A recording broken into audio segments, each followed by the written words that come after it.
You go online and read about the powers of the Human Rights Tribunal and then see how safe you feel. So here's one of the things they can do. This is section 1.6. It's in a document about powers of the tribunals. They call them social justice tribunals in Ontario. They actually call them social justice tribunals. It's mind-boggling.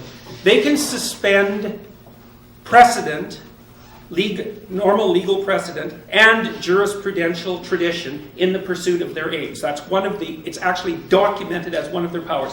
Think about that.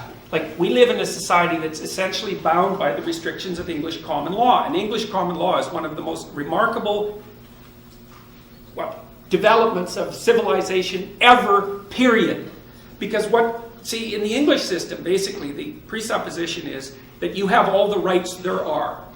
They're not enumerated. You just have all of them, except when one of those rights imposes a restriction on someone else, and then they get irritated at you and take you to court. And then the judge sorts out who has which micro right, and then that's laid out as precedent. And so English common law is this tremendous body of evolved doctrine about how the infinite number of human rights that each individual has interacts with everyone else's rights. And like back when the first Trudeau brought in the Human Rights Code, the Bill of Rights, the Canadian Bill of Rights, there were lots of people who were upset by it because it's a different form of legal reasoning. The Bill of Rights says, here's the rights you have that the government is granting you. That's not how it works under the English Code. The English Code is, you have all the rights there are, but they rub up against other people's rights, so we have to sort that out. We do that with court and precedent. And that's what the Human Rights Commission and Tribunal in Ontario can dispense with if they want.